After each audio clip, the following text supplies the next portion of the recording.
Yo, what's good, everybody? Welcome back to the channel.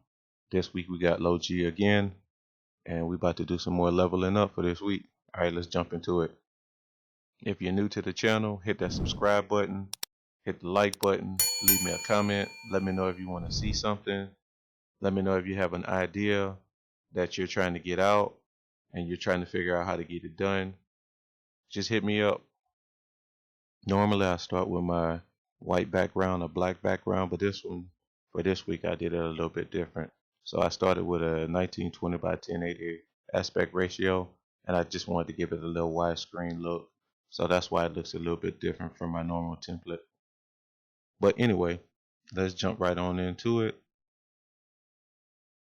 So we started with the vault, and that's the vault image. So let's jump into the vault layer. And as you can see in the original, I just flipped the horizontal position. So there's nothing crazy really going on with that one. Just flip the horizontal position and then I scaled it up some. And I'll show you what my scale looks like. So that's how much I scaled it up for the 1920 by 1080 aspect ratio.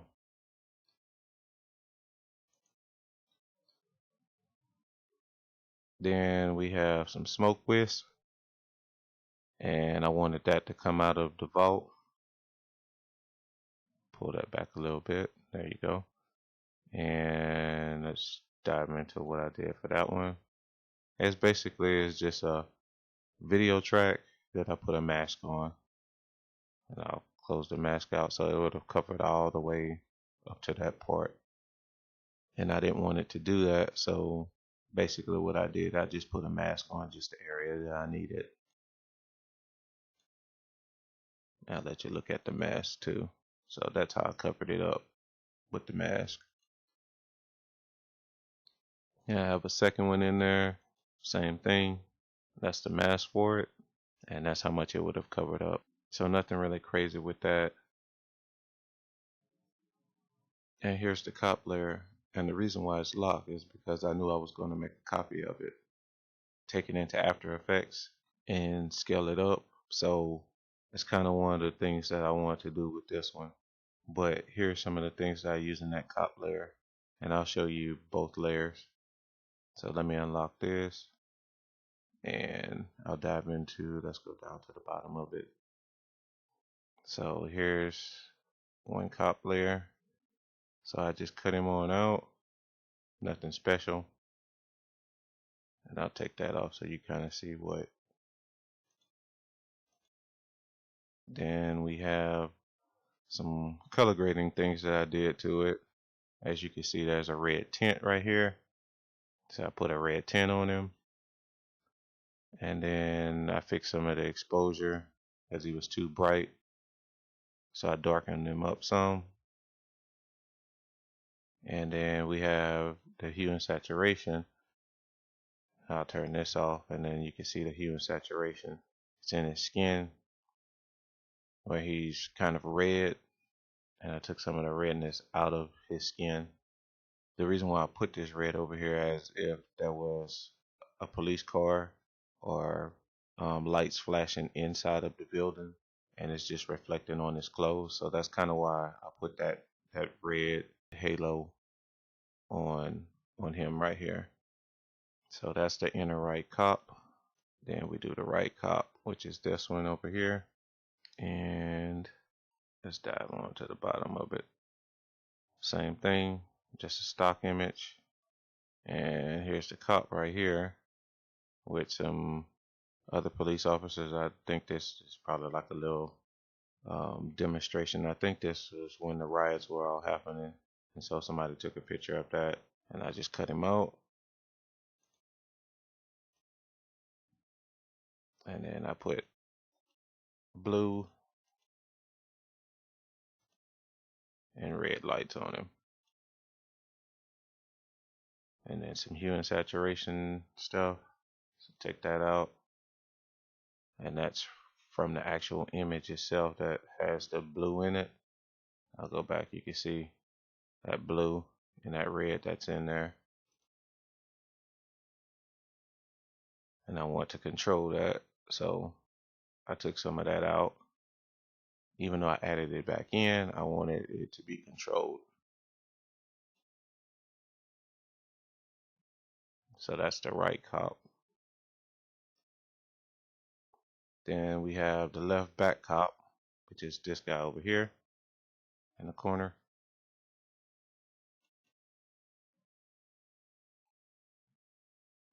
And this looks like some type of naval training or something like that, or probably a police exercise or something like that.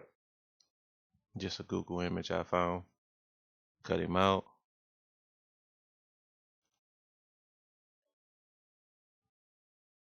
And then change his exposure because he was too light. He's in the background, so the shadows up back here are darker, so I wanted to make sure he was dark back there. So I darkened him up some. And that's the left back cop. And then we do the left right cop, the left cop, which should be this guy over here.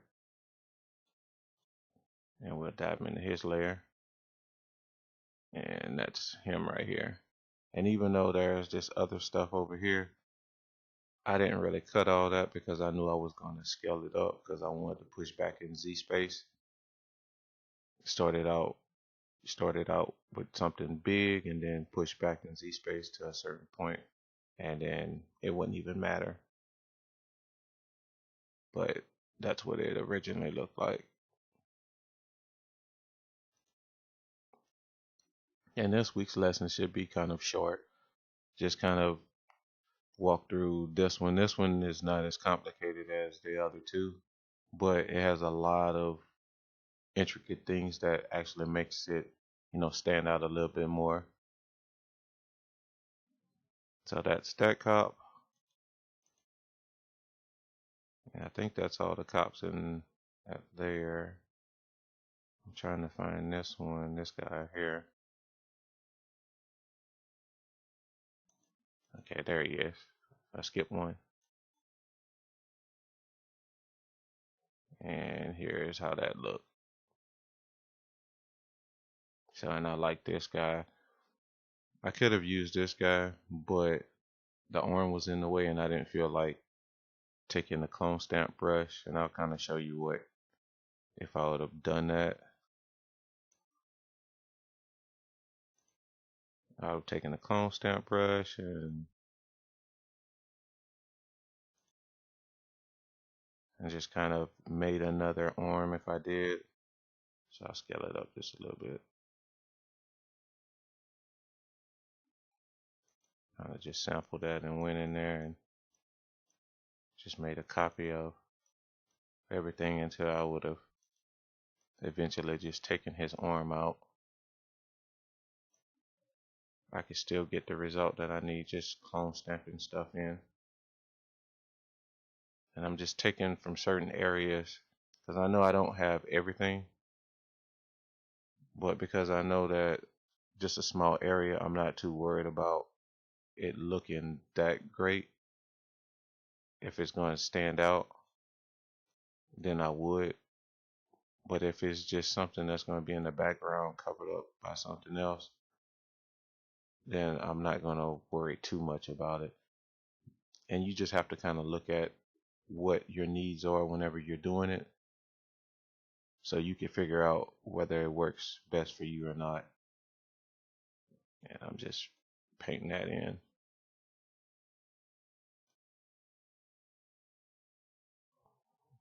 And that's how you get the arm to disappear and add more arm to the police officer. So it doesn't look great, but it does bring it to the front just a little bit where you can see his arm disappear. And then I could have cut it out from there and made what I wanted. But I thought this guy just fit what I needed. He had the gun like pointed directly straight at the back of the artist, and that's the way that I wanted it. I didn't want it too much to the side. So this guy could be basically the same thing, but like I said, it was just more work to to remove all this stuff. So, and he was already isolated by himself, so I just did it that way. So, but that's just a quick little thing with the clone stamp tool. If you kind of want to do some stuff like that where you're missing a piece, you can paint it in. So that's that cop, and we have him in the background. And like I said, this is the merge cop layer. I didn't use this one because I knew I was going to take it into After Effects and just push it up in Z Space. And I'll show you what basically kind of what Z Space is here in Photoshop.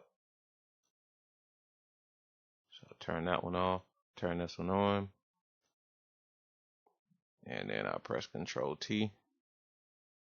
So what it is, it's scaled up, and then everything just moves back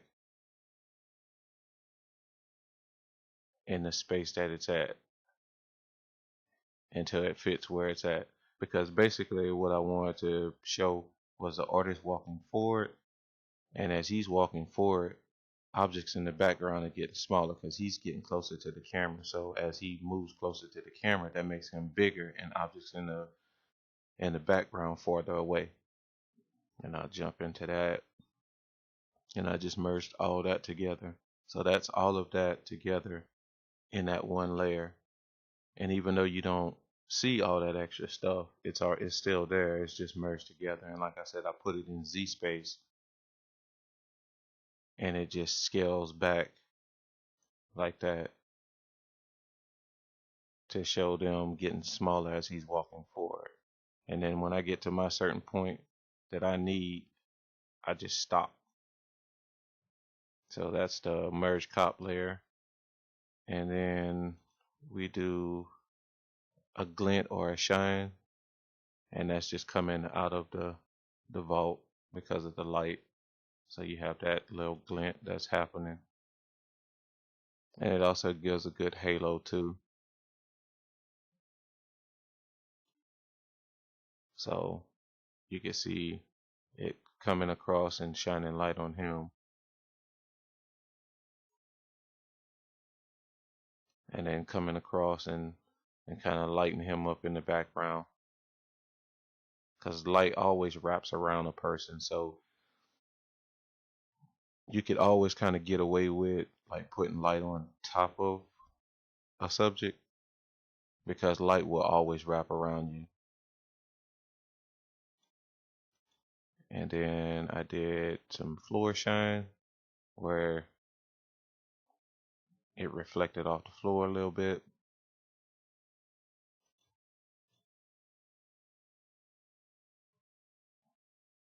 And there it is, that's that layer. And I just did some exposure stuff on that and just boosted the exposure. Nothing fancy, nothing crazy with that one.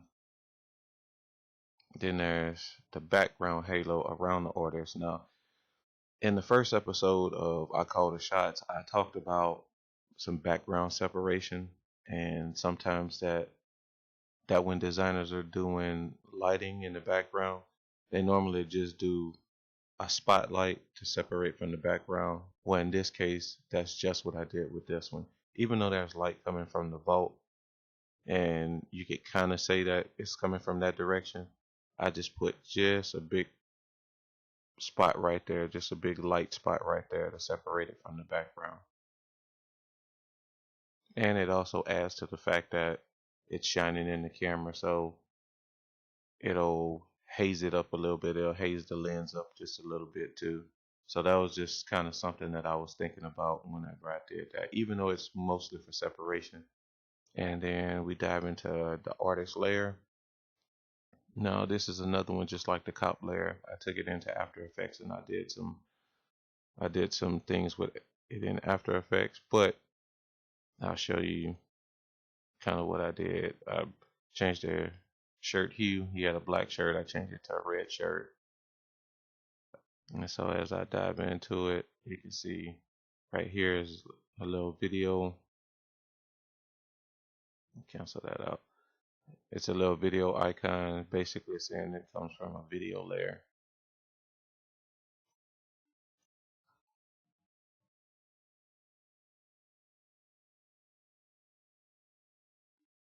There you go.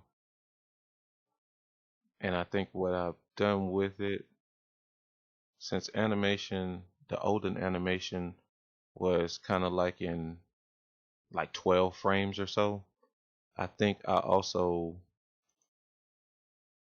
did his animation in 12 frames just to give it that stop motion look. And then I just used some adjustment layers on it, some brightness, brighten it up, saturation, took some saturation out, lighten it up a little bit,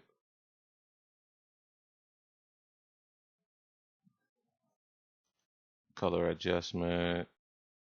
Let's see what the color adjustment.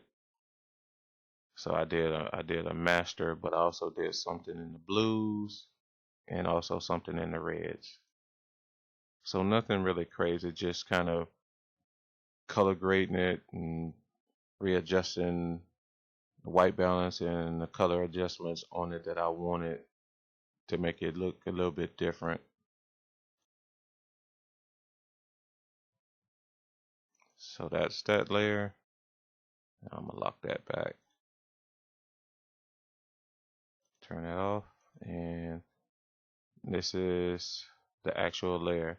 And as I said, you can see where I did one frame at a time. And let's see where that's at on the timeline.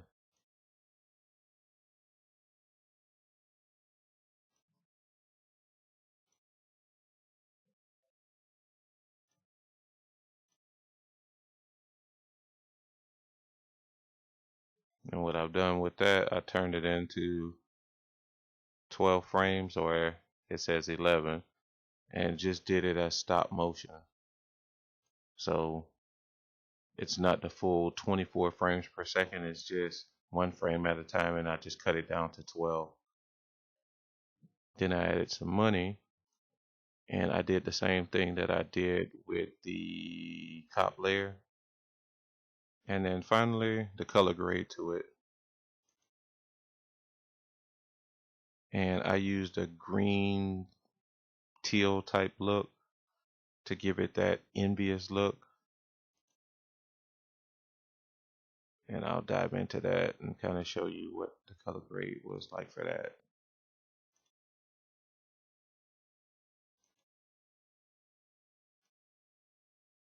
So I put basically a vignette over here, but I use the curves to do it.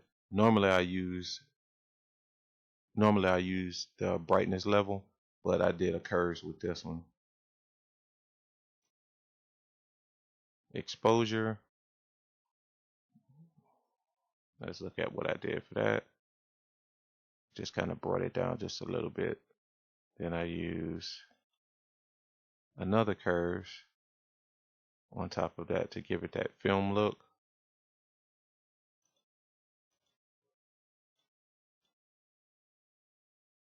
And I just raised it right in the highlights.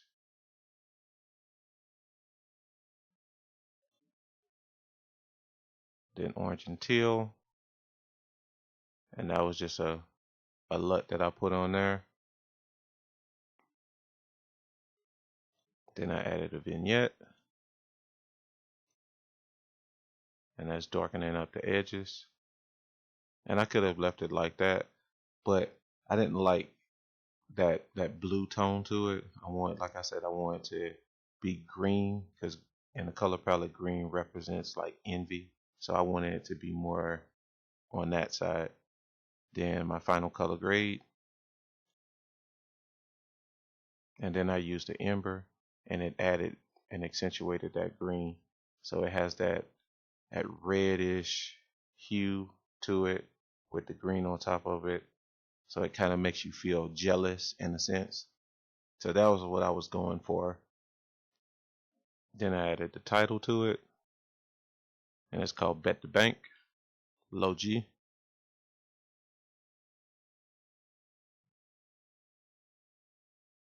And here's that CG money. The same money layer that was down here, so I'll turn that one off and turn this one on. And I just went through and I did some of the same things to the money to make it blend with everything else. So basically the money, that money layer has the same color grade as this, because I wanted it to blend and I didn't want it to be. So if I turn it off, let's see how it looks, which it could have been cool, it could have been something that popped out, but I didn't want it to stand out like that. I wanted it to blend in with everything. So to make it blend, I just took that same color grade and applied it right on top of it.